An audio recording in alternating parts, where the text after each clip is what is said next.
আসসালামু আলাইকুম রহমতুল্লাহি ওবরকাতুহু। সম্মানিত দর্শক, জুন মাসের ২৫ তারিখ বৃহস্পতিবার বিকেলবেলাতে আজকের এই ভিডিওটি করছি। আমি যখন এই ভিডিওটি করছি তখন বাংলাদেশের প্রধানমন্ত্রী চায়না সফরে আছেন। তার যে রাষ্ট্রীয় প্রোটোকল, সেই প্রোটোকল অনুযায়ী আজকে তিনি ব্যস্ত সময় কাটাচ্ছেন। গতকাল তিনি চীনে এসে পৌঁছেছেন, আর আগামীকাল আনুষ্ঠানিকভাবে চীনের সর্বময় ক্ষমতার অধিকারী মিস্টার শি জিনপিং, চীনের প্রেসিডেন্ট, তার সঙ্গে সাক্ষাৎ হবে। যে বিষয়গুলো আমরা শুনতে পাচ্ছি, চীন থেকে অনেকগুলো যুদ্ধবিমান কেনা হবে, চীনের সঙ্গে বাণিজ্য বৃদ্ধি হবে, চীনের জন্য বাংলাদেশে একটি আলাদা ইকোনমিক জোন প্রতিষ্ঠা করা হবে, চীন যাতে বাংলাদেশে বিনিয়োগ করতে পারে এজন্য ওয়ান স্টপ সার্ভিস বাংলাদেশ দেবে। এবং এই অর্থে বাংলাদেশ যে বোর্ড অফ ইনভেস্টমেন্ট যেটা রয়েছে, বিডা, তো সেই বিডা একটি ব্যবসায়িক সম্মেলন করেছে বেইজিংয়ে। সেখানে প্রধানমন্ত্রী বক্তব্য দিয়েছেন। এখন এই যে চীন সফর, সেই চীন সফরে আপনি আমি কতটা আশাবাদী হতে পারি, এর দ্বারা আসলে আমাদের কতটা লাভ হবে এবং আমাদের কী পরিমাণ ক্ষতির ঝুঁকি রয়েছে।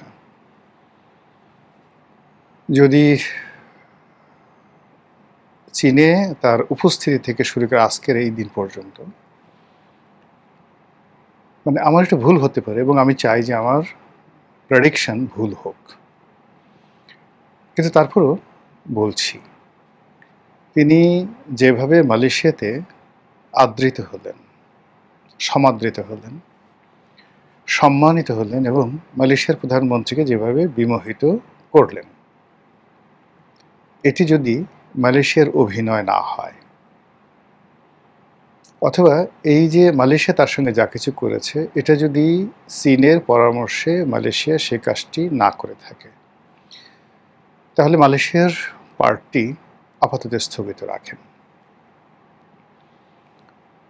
দ্বিতীয় যে পার্টি, সেটা হলো মালয়েশিয়াতে আমরা যা কিছু দেখেছি, আমাদের একটা ধারণা ছিল যে ঠিক একইভাবে প্রধানমন্ত্রীকে চীন দেশে অভ্যর্থনা জানানো হবে এবং সে অভ্যর্থনা অবশ্যই রাজস্বিক হবে। কিন্তু আমার মাথায় ঢুকলো না যে উনি সরাসরি বেইজিংয়ে না গিয়ে কেন ডালিয়ানে গেলেন এবং এই যে ওয়ার্ল্ড ইকোনমিক ফোরামে যোগদান করার জন্য নিজেকে তিনি যেভাবে উপস্থাপন করলেন এবং ওখানে যারা যারা এসেছেন, যে সকল রাষ্ট্রপ্রধান, সরকার প্রধান, সার্বিক বিচারে বাংলাদেশের প্রধানমন্ত্রী কোনো অবস্থাতেই তাদের সঙ্গে এক মঞ্চে গিয়ে ওভাবে ঠিক অভ্যস্ত নই আমরা দেখতে। দ্বিতীয়ত আবার সেখান থেকে ডালিয়ান থেকে তিনি বেইজিংয়ে যেভাবে আসলেন ট্রেনে করে, তারপরে বেইজিং রেলওয়ে স্টেশনে তাকে যেভাবে রিসিভ করা হলো, আবার সেই রেল স্টেশনের পাতাল জায়গা থেকে তিনি এক্সেলেটারে করে প্রথমে ট্রেন থেকে নামলেন, লাল কার্পেট দেওয়া হলো, অল্প কয়েকজন যারা অস্ত্রধারী সেনা কর্মকর্তা বা গার্ড রেজিমেন্টের সদস্য যেভাবে লেফট রাইট করে তাকে অভ্যর্থনা জানালেন, এটা আসলে ভালো লাগেনি। আগামীকাল যদি চীনের যে প্রেসিডেন্টের সঙ্গে তার সাক্ষাতের আগে তাকে গ্রেট হলে বা তিয়ান আনমেন স্কোয়ারে আলাদা গার্ড অফ অনার দেওয়া হয়, অথবা ধরুন চীনের প্রেসিডেন্ট এবং সে যৌথভাবে যেভাবে মালয়েশিয়াতে হয়েছে ওভাবে যদি তারা গার্ড অফ অনার গ্রহণ করেন, সেটা ভিন্ন কথা। যদি সেটা না হয়, তাহলে আমাদের জন্য যে ইজ্জতের পাংচার হয়ে গেল, এটা রিপেয়ার করা সম্ভব নয়।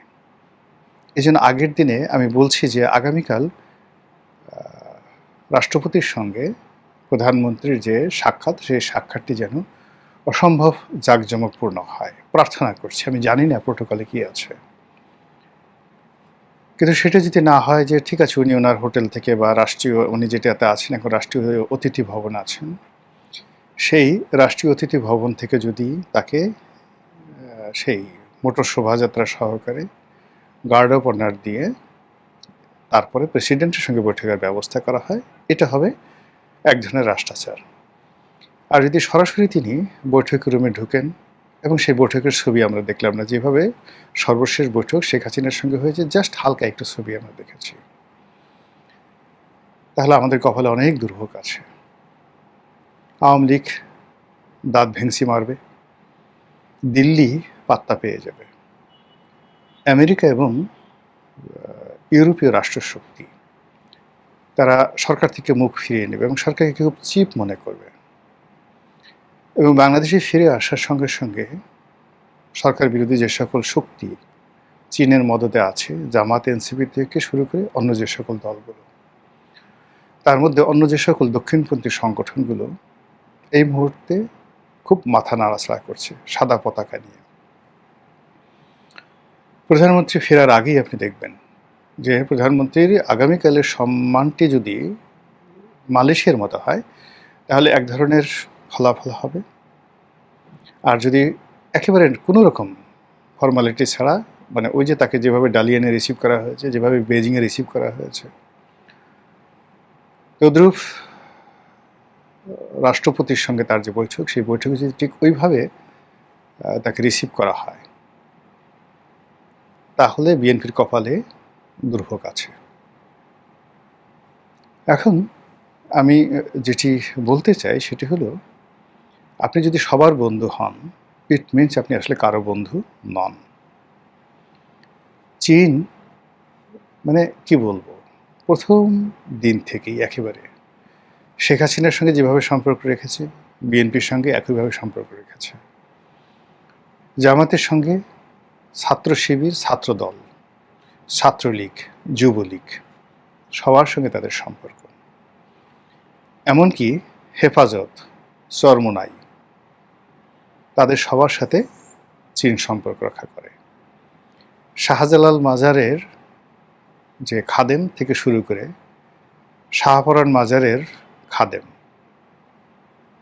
এবং তারা যদি প্রয়োজন মনে করে তাহলে হজরত খানজাহান আলী রহমতুল্লাহ আল্লাহের মাজারের যে কুমিরটিকে ধরে নিয়ে অন্য জায়গায় ছেড়ে দেওয়া হয়েছে, তারা প্রয়োজনে সেই কুমিরের সাথে বন্ধুত্ব করবে। তো এই হলো তাদের বন্ধু ভাগ্য, তারা সবার সাথে বন্ধুত্ব করে এবং কারো জন্য কখনো ঝুঁকি নেয় না, তারা পেছন দিক থেকে সুতা টানে, ফাইট করতে হয় নিজের শক্তিতে।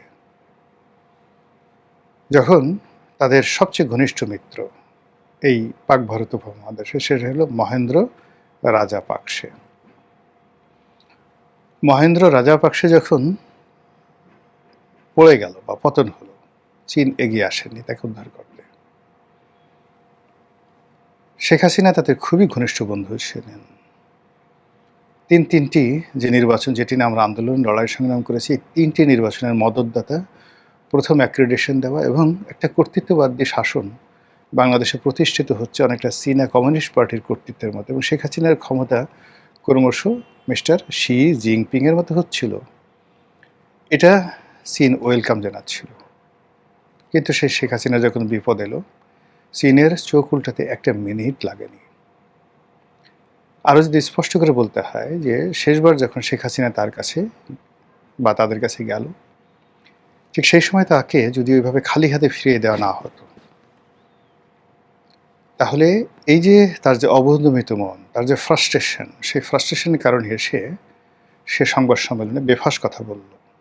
আপনি আমাকে দাওয়াত করে নিলেন, দাওয়াত করে নিয়ে মুখ ফিরিয়ে রাখলেন, খাবার দাবার ভালো মতো দিলেন না, প্লেটে টুংটাং শব্দ করলেন, তারপরে শেষে খাবার টেবিলে আপনি আমার সঙ্গে বসলেন, বড় বড় হাই তুললেন, 3-4টে হেসকি দিলেন, তারপরে আমি খাচ্ছি, আপনি সেই দাঁত খিলান করলেন, একটু নাকের সর্দিটা মুছলেন, জিহ্বাটা বের করলেন, 3-4টা হাসি দিলেন, খাবার আর থাকে বলেন তো, কাশি দিলেন। এইরকম মানে আপনি যে কাউকে অপদস্থ করতেছেন, নানাভাবে করতে পারেন, তার সমস্ত কাজের যে স্পৃহা আপনি নষ্ট করে দিতে পারেন আপনার ঘরের মধ্যে নিয়ে, বাইরে থেকে পারবেন না। তো শেখ হাসিনার পতনের যে ঘণ্টা, সেই ঘণ্টা বেজিং থেকে বেজেছিল। যে বেজিং 2014 সন থেকে শেখ হাসিনার সঙ্গে ছিল, এবং শেখ হাসিনা সত্যিকার অর্থে আপনি ভারতকে বলছে সব কিছু দিয়েছে, কিন্তু আসলে সে চীনকে সব কিছু দিয়েছে। আপনি যদি 2014 সনে চীনের সঙ্গে বাংলাদেশের বাণিজ্য দেখেন আর চীনের সঙ্গে ভারতের বাণিজ্য দেখেন, সেখানে দেখবেন যে চীনের সঙ্গে তখন আমদানিতে ভারত ছিল 1 নম্বর 2014 সনে। আর 10 বছরের ব্যবধানে ভারত থেকে আমরা যে আমদানি করি তার প্রায় 2.25 গুণ আমদানি আমরা করছি চীন থেকে। চীন থেকে যে পরিমাণ অর্থ নেওয়া হয়েছে, যে ধরনের প্রকল্প দেওয়া হয়েছে, যে ধরনের কাজ কর্ম চীনকে দেওয়া হয়েছে, তার 10 ভাগের 1 ভাগ কাজও ভারতের কাউকে দেওয়া হয়নি। কিন্তু সেই চীন শেখ হাসিনাকে উস্কে দিয়েছে, শেখ হাসিনা হাতকে দুর্বল করেছে, তাকে বন্ধু আমার জাদু জানে ওই ধরনের কথা গান না বাজিয়ে কানের কাছে সারাক্ষণ বলেছে।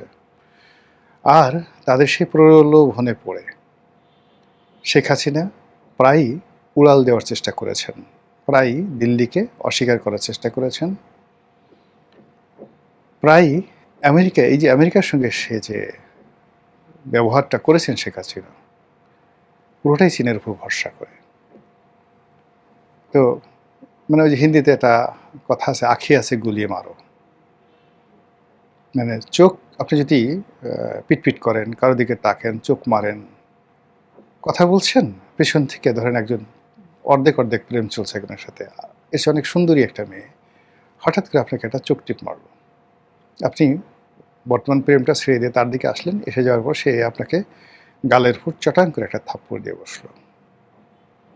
শেখ হাসিনার ক্ষেত্রে ঠিক ওই রকম একটা ঘটনা ঘটেছিল। তারেক রহমান সাহেবের এখন যে বাস্তব অবস্থা, এই বাস্তব অবস্থায় তার আসলে কি করণীয়, তার কি করা উচিত? যদি সত্যিকার অর্থে কেউ তাকে ভালোবাসে, ধৈর্য সহকারে তাকে সে ব্যাপারে বুদ্ধি দেওয়া, পরামর্শ দেওয়া উচিত। চীন যদি এখন তারেক রহমান সাহেবের উপর যে কোনো একটা বিষয় চাপিয়ে দেওয়ার চেষ্টা করে, এনিথিং লাইক যুদ্ধ বিমান কেন, লালমনিরহাটে সেই সামরিক যে এয়ারপোর্ট এটা তৈরি করো, উত্তরবঙ্গে হাসপাতাল করো, তিস্তা ব্যারেজের নিয়ে কথা বলো, বাংলাদেশে ভারতের জন্য নানা রকম প্রতিবন্ধকতা তৈরি করো, এটা জনাব তারেক রহমান সাহেব অ্যাফোর্ড করতে পারবেন না, আমরাও অ্যাফোর্ড করতে পারবো না। এবং এই যে ডালিয়ান থেকে নামার পর্যন্ত আজকের এই সময়টা পর্যন্ত ইন্টারনেটে যারা একটু যাকে বলা হয় খেয়াল রাখেন, তারা 2 ধরনের মেসেজ খুব লেনদেন করছেন। এক নম্বর হলো প্রধানমন্ত্রী সেখানে গেছেন, উল্লেখযোগ্য, দেখার মতো, প্রেজেন্ট করার মতো কোনো ভালো ছবি আমরা পাচ্ছি না, যেটা মালয়েশিয়াতে আমরা পেয়েছিলাম। 2 নম্বর হলো যে তারেক রহমান সাহেবের অবর্তমানে বাংলাদেশে কি হচ্ছে, পার্লামেন্টে কী হচ্ছে, পার্লামেন্টের বাইরে কী হচ্ছে, শাহবাগে কী হচ্ছে, রাস্তাঘাটে কী হচ্ছে, পথে প্রান্তরে কী হচ্ছে, এর বাইরে যেটি হচ্ছে মানে ওই যে সাদা পতাকাধারী কলেমায় লেখা অসংখ্য মিছিল, গাড়ি এবং মোটরসাইকেলের যে বহরের যে দৌড়াদৌড়ি, এটি যেভাবে প্রদর্শিত হচ্ছে, তাতে করে মনে হয় কোনো একটা ডেঞ্জার মানে আহ্বান করা হচ্ছে, কোনো একটা বিপদের জন্য বাংলার জমিনকে উন্মুক্ত করে দেওয়া হচ্ছে, কোনো একটা বিপত্তির জন্য বোধহয় আমরা অপেক্ষা করছি। সেই অবস্থাতে চীনের যে মতিগতি, আর্ট অ্যান্ড অ্যাটিটিউড, এবং চীনের যে চিন্তা চেতনা, তাদের যে ভাবভঙ্গি towards the prime ministers of Bangladesh, এটা আপনাদের ভালো লাগতে পারে, কিন্তু এখন পর্যন্ত কালকে বললাম যে কালকে যদি খুব ভালো কিছু ঘটে আলহামদুলিল্লাহ, কিন্তু আজকের দিন পর্যন্ত যা দেখছি, শিখছেন যা বলছে, তাতে ভালো হওয়ার সম্ভাবনা কতটুকু একমাত্র আল্লাহ জানেন, আমি বলতে পারবো না। মহান আল্লাহ আমাদের সবাইকে হেদায়েত দান করুন, হেফাজত করুন। আসসালামু আলাইকুম ওয়া রাহমাতুল্লাহি ওয়া বারাকাতুহু।